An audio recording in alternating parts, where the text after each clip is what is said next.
Okay, today I'm here with Netta Zodhy, and she runs what's your official title at the Open Gov Hub? Yeah, I'm the director. The Yep. director. She's the director of Open Gov Hub in Washington, D.C. And I'm actually going to let her give a little bit of explanation of what exactly it is. And I got connected to Zodi because I was actually doing research on spaces that were similar to what she's doing. I'm in the process of planning to start a space similar to it or a cousin to it in Mexico City. So I just really was reaching out to people that were already doing this kind of thing, and that it was very kind enough to take some time to talk to me. And then I asked her if she would hop on this call because I told her what we were doing with Diamond Tree, and she agreed. So I'm Yeah. actually really excited about this because she's doing things that are very aligned with my specific interests. Mhm. And but with that introduction, can you just give us a little bit of background of yourself, how you kind of came to your position now, and what kind of Open Gov Hub is all about? Yeah, of course. Thank you so much, Peter. I'm really happy to be having this conversation today. I'll actually start with a little bit about Open Gov Hub because we are so unique, and then explain how I got there. And I know it's a bit of a tongue twister, our name, but the Open Gov Hub, really, we are a meeting place, first and foremost, which brings together lots of different organizations who share a common mission to really help open up governments to be more responsive to their people and to help empower citizens around the world. So we were actually the world's first innovation hub to focus on a theme like this around the values of open government. And today we support a network of almost 60 organizations based in Washington, D.C., in addition to 13 affiliate hubs around the world on 5 continents. So the Open Gov Hub was founded in 2012. And again, we were really an early mover, both in the kind of rise of innovation hubs, whether you're talking about co-working spaces, accelerators, incubators, we live in that ecosystem, and I'm happy to talk more about that. But we were also one of the first movers, like right at the beginning of the open government movement, which itself is about 10 years old, and is really just a collection of incredible people who are really committed to fight corruption, to bring transparency, and just to promote civic participation in public life. So basically how we fulfill our mission as the hub is all about providing shared resources to our network so that people can work more efficiently. The reason we do that is because anyone who has ever worked in a nonprofit or in the social impact sector knows that resources are limited. It kind of always seems that there's never enough funding, never enough time, never enough staff to fulfill our big, bold ambitions. So by pooling our resources together, we help organizations save money, save time, access shared staff. And we do this through a world-class 20,000 square foot co-working space, plus other professional services. And then the second thing that we do briefly is all about collaborative community and programs. So we bring people together to learn from each other and work together at least once a week, sometimes every single day we're hosting events and programs. But simply this is because we know that the problems we're trying to solve are far too complex to solve alone. So we create this dynamic environment where you can meet someone new and learn something new to advance your own mission. And then finally, how I found my way to Open Gov Hub, I joined back in 2015, and I was really, and still am really committed to this idea of civic innovation. I have a deep passion for thinking about new and better ways to solve civic problems and to really help improve the relationship between people and their governments. And my background, I'm Egyptian American, so my parents immigrated to the US from Egypt many years ago, and I was born and raised in Michigan, outside of Detroit. And I came of age in a kind of post 9/11 world, which really challenged me at an early age to feel firm in my identity and kind of define a path for myself. So definitely by the time I was in high school, I think I had a really clear sense of a mission and purpose to work in public service, to help build bridges between different communities and foster, mutual understanding and social impact. And then I got the chance after that after university, to actually go to Egypt and work with some human rights organizations and activists before, during, and after the Arab Spring uprisings that took place about 10 years ago. So that was like my first job, and it was such a powerful introduction to this field of democracy promotion, which I've been in ever since. Yeah, Wow. So I'm guessing your experience, you said your experience was in Egypt. Is that where you went? that's right. Yeah. Yeah. So that was, I would guess, a pretty transformative event, and just in terms of your passion behind all this and how you felt about it. For what kind of did you see there when you went there? Yeah, of course. So, growing up, like we would visit Egypt pretty often, once a year or so, to see relatives. But then it wasn't until I was in my early 20s that I got to study there, and then also, I lived there for a little less than a year, and work with NGOs. Actually, the first organization I worked with received a grant from USAID, and it was a women's rights organization. So that was a really powerful experience because I really felt like I could be a bridge builder in a really powerful way. I was just an intern, but I was, doing literal translation, like translating documents from Arabic to English. But I was also really felt like a translator of perceptions between Yeah. this Western, donor and a local NGO interested in kind of democracy and human rights issues. So I really felt like that was my sweet spot. And even though my work right now is no longer specifically focused on the Middle East, we're a global network, but I still feel like one of my biggest contributions in any community is this passion for bridge building and helping people see their shared values and a shared purpose to work towards. Yeah, no, this is that's super interesting, and so much of the stuff that you are doing at Open Hub, and that I, they all just colliding with issues that I've been doing research on for a long time, to try to understand, hey, what is actually the thing that I want to do, and one of the big things, you just kind of mentioned that you're sort of in this ecosystem of the incubators and accelerators and co-working spaces, and that in 2012, that's kind of when that was just ramping up. And now obviously with COVID and everything, there's just this brand new world that everybody's entering. And one of the things, because I've worked in a lot of co-working spaces, I'm nomadic, so I kind of go, work in these types of spaces all around the world. Yeah, And one of the things that's, as I was studying community, and it's like, because I wanted to build strong community. I had done something previously in which that I had experienced that and been a part of building that, and that's something I wanted to do again. But I didn't like know any details about it, right? I didn't like understand, like, how does this actually work? Like, what makes the community, what doesn't, yeah, And one of the things that I think is actually a really important part of a really strong community is common purpose. And one of the things I think that's really cool that your organization does, and I see others that are, I mean, that's how I came to yours thing, because I was doing research of other organizations like this, where you have individuals that are they're each on their kind of piece of the pie, working on their individual problems, but they all have this kind of shared interest and this shared passion. Can you just kind of talk through a little bit about that and how that yeah. matters? Of course. Thank you for bringing this up. I could probably talk about this for all day. So, I first need to give credit to our founders. I wasn't part of the founding team of Open Hub, but I was a one-woman organization when I was hired back, almost 7 years ago. So, but really, to the credit again of our founding team, I think they were really onto something ahead of their times, which is not just to have, again, a shared space, a resource center, but to have one with a common mission, and to have one, honestly, that is pretty niche. It's really interesting because I think just now I'm hearing real estate, people in the industry, co-working industry, start talking about how the future is flex, but the future is also niche, right? Yeah. So there's just going to be growing demand for, flexible working options, co-living even, but Yeah. also that the more options people have, the more they really want to be seen and heard by their Right. particular choice, right? Like, Right. I'm not just like, some nonprofit professional, even in Washington, D.C.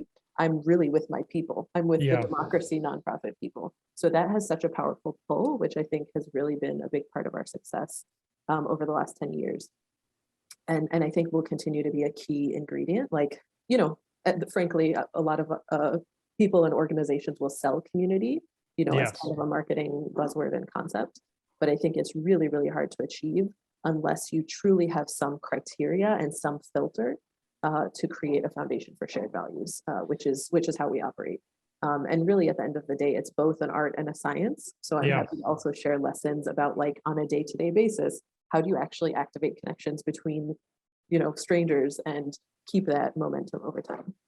Yeah, no, this is super interesting because, as I'm, like, not only experiencing a bunch of co-working spaces, but doing a lot of this research, one of the really interesting things is, like you said, a lot of people come at this from the sort of the real estate industry perspective. Yeah. And when you talk to people, because now I've actually been in these conversations, they talk very, very much in terms of, hey, this is what you can sell this square footage at. This is what, in this location, this is what the competitive landscape stuff, all the kind of things that a real estate person thinks about. And I think all those things are valid.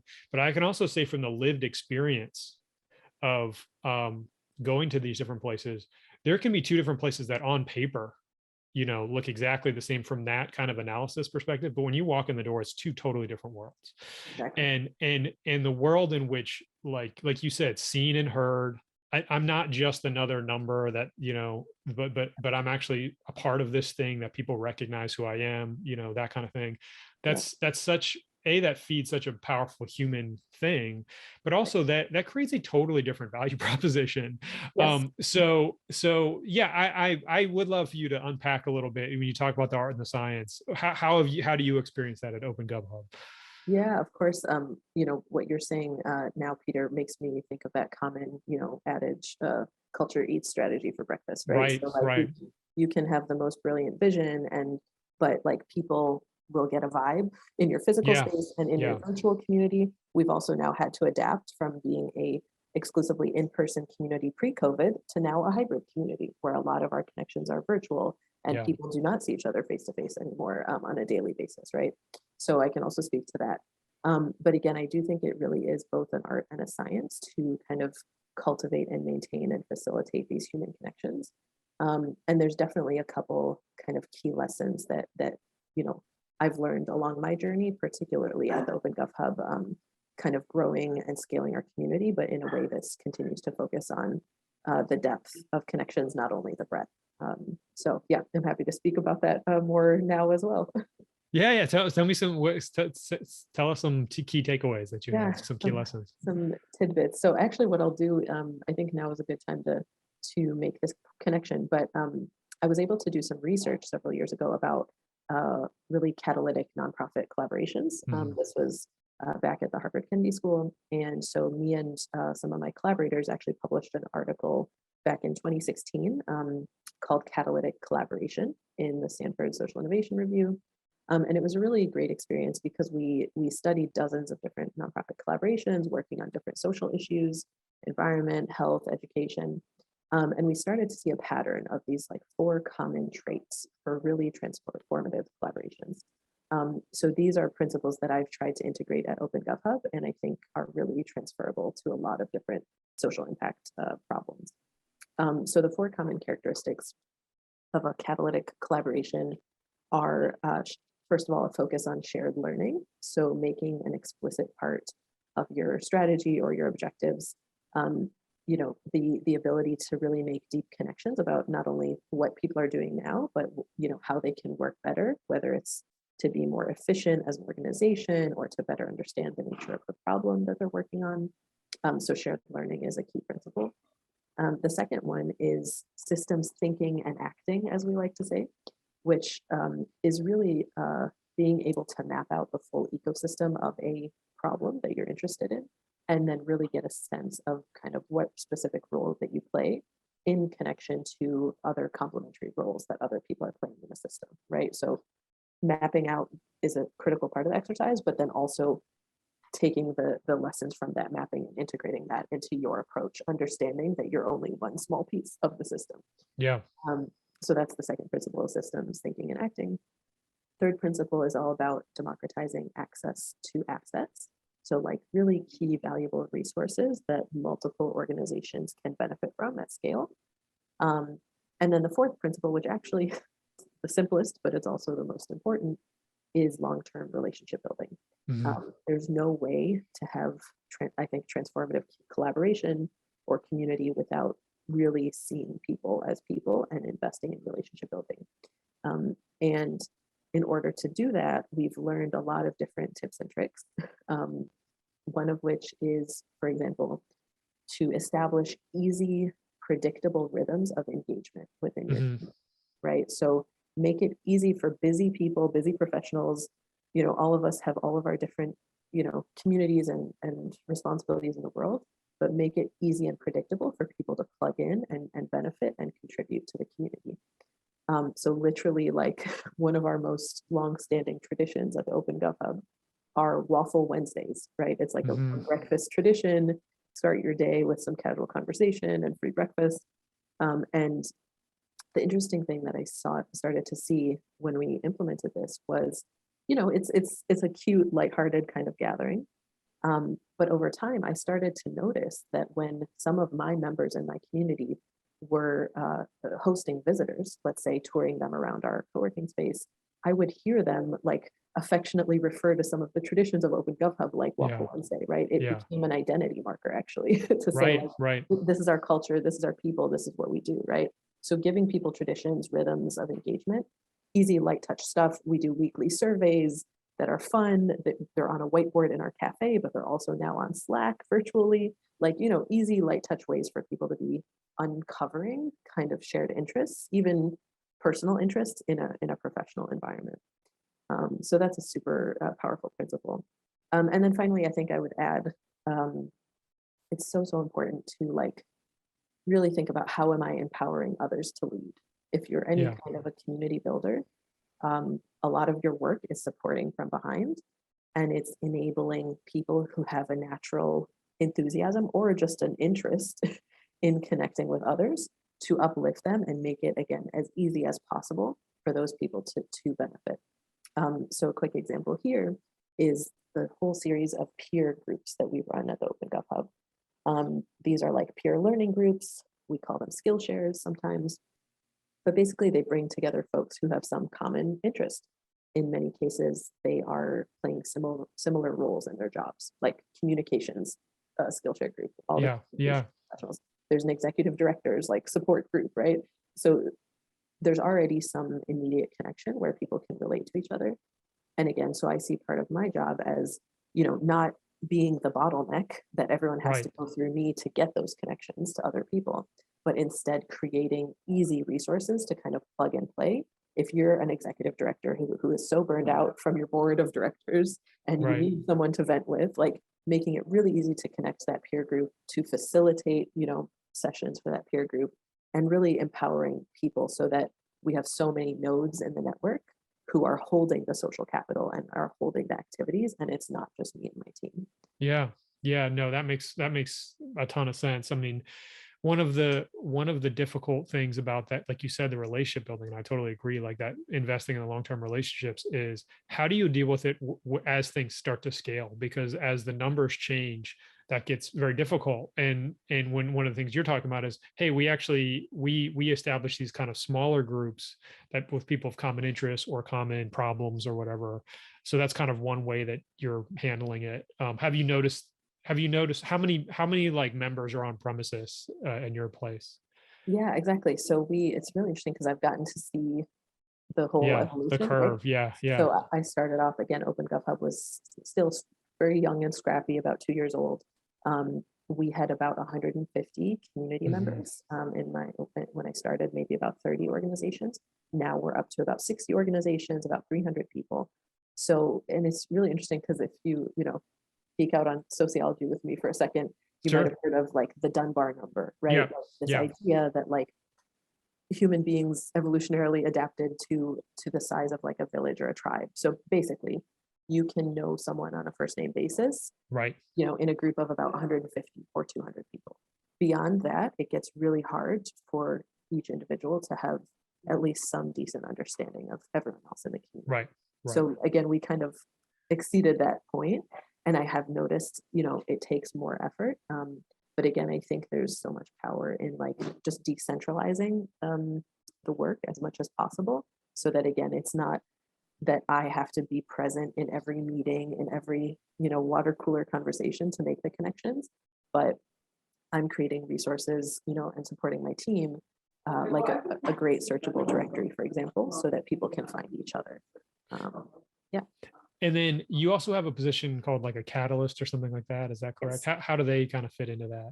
Yeah, exactly. The name is very intentionally, based on this spirit of catalyzing connections, because no matter if you're the director or an intern, everyone at the Open Gov Hub's team is responsible for being catalyst, right? Like to make these connections, to constantly be stirring the pot of community building. And so, yeah, this program, I actually was inspired by some of our partner spaces. I think the Center for Social Innovation, for example, in Toronto, and they used to have a branch in New York. They were one of the first spaces that I saw doing a similar program. I think they call it their community animators. Mhm. But yeah, it started to be a model that I saw elsewhere and thought it would really serve us, where it's a work trade program. So basically, these are part-time fellows who work for us in exchange for a stipend and a free membership. And they provide uh, basic daily support on, office administration and things like that. But they also have long-term projects, which relate to, again, like the collaborations that we're running, connecting people in the network, and things like that. So we've done this now since 2017, and it's been a really awesome way to, like, not only increase our capacity as a really small nonprofit ourselves, but also to really, again, just broaden access to a variety of networks through the catalysts that come and work for us. And then the best part for me has been to see many of these catalysts get hired by our member organizations. So Mhm. it's like a talent pipeline that we Right. are helping to facilitate. Yeah, that would make total sense. That would kind of like a job tryout for a bunch of different great organizations. Yeah, it's good for the job seeker and it's good for the organizations too, because they're mutually vetted, basically. Right. Yeah. Yeah. So, one of the things I noticed on your in your profile on the website is, I think it was either your favorite book or one of your favorite books, or an impactful book, was written by a guy who had, I think he'd started basically a kitchen to feed homeless people, and he was, I haven't read that book, but as I understand it, the basic idea of the book is you can build nonprofits that are highly functional, highly efficient, et cetera. Even What profitable. profitable, and we're profitable as well, yeah. Yeah. So what, in your experience, because there's a mixed bag with that, there's a lot of nonprofits that aren't especially well run, and then some that are. In your experience with that, like, what have you seen on the ground with the organizations in terms of ones that are better or worse run?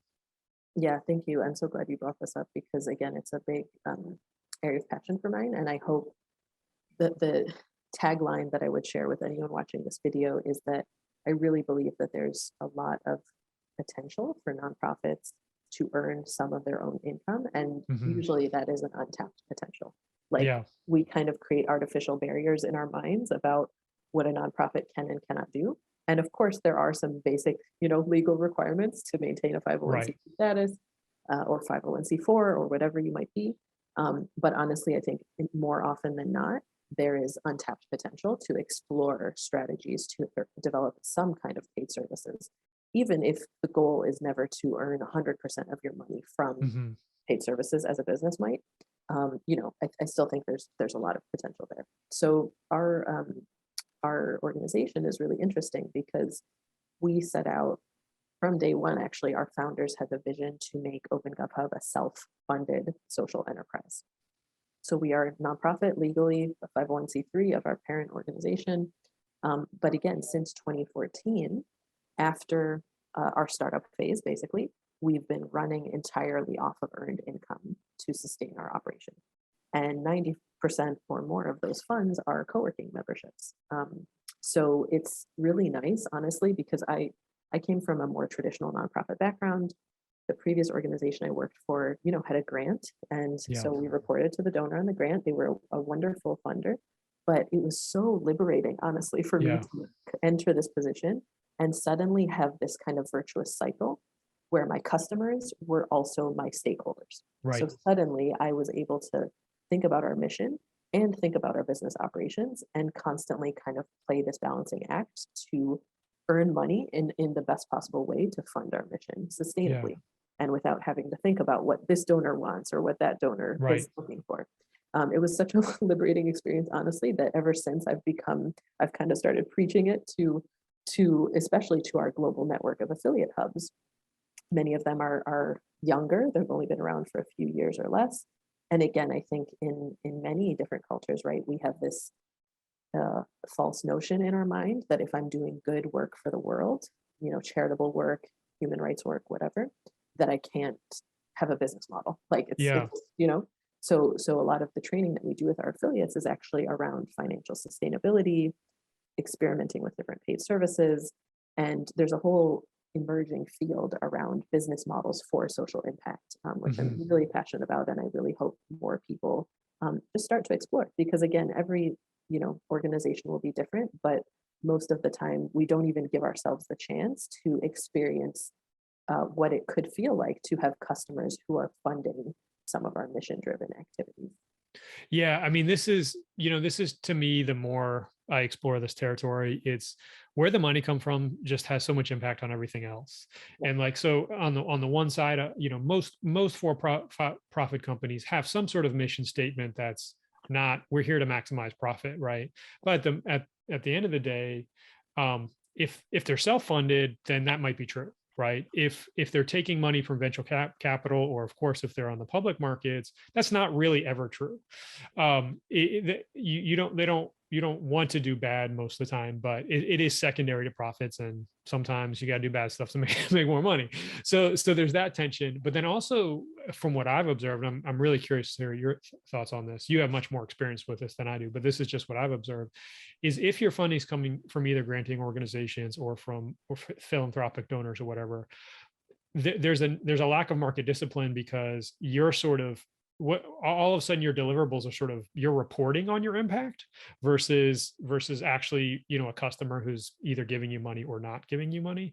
And mhm, so then all of a sudden there's temptations around massaging data or whatever, in order so or that, hey, you not can give funding a without great failure. presentation. Yep. Yeah, you can give a great presentation about impact to someone who might give you money, or to a granting organization that says, hey, we all believe in data and this and that. Yeah. And but when you deal with someone actually pulling out their wallet and paying you, there's a market discipline that is thrust upon you, because now you're competing with for profits and all those different things. So has that is that part of the mix for you? Is that having an actual customer actually helps the whole organization sort of be more disciplined in a way? Yeah, I think that's a good way to put it. And again, I think the good thing is that the field that I'm coming from, which is the nonprofit sector, but particularly kind of the international development field, Yeah, I think the good news is that more and more people are waking up to this reality every day. Like they know that a lot of funder grantee relationships are broken, and there's a yeah, fundamental accountability issue. If I'm a nonprofit based in Washington D.C., I'm serving people in sub-Saharan Africa, and my donor is based in Menlo Park, California. Like yeah, there's yeah, clearly just like some disconnect, right? And lack of accountability ultimately to the end beneficiary. So right, I'm really glad that more people are speaking up about this and talking about systems change in the sector. But again, I think part of the solution is to consider business models for social impact, because yeah, like you said, it just changes the accountability and incentives. And in a practical way, I think I have been able to lead OpenGovHub to be hyper responsive to our members' feedback right, because of the business model that we have. Like right, one of the things I'm most proud of is that we literally have had a net promoter score average of like 85, 90% throughout my entire tenure, and extremely strong member retention, like 95%. And again, I think a big part of that is because we listen to our members and we take right, the feedback seriously, and we do it at least twice a year with like an extensive survey.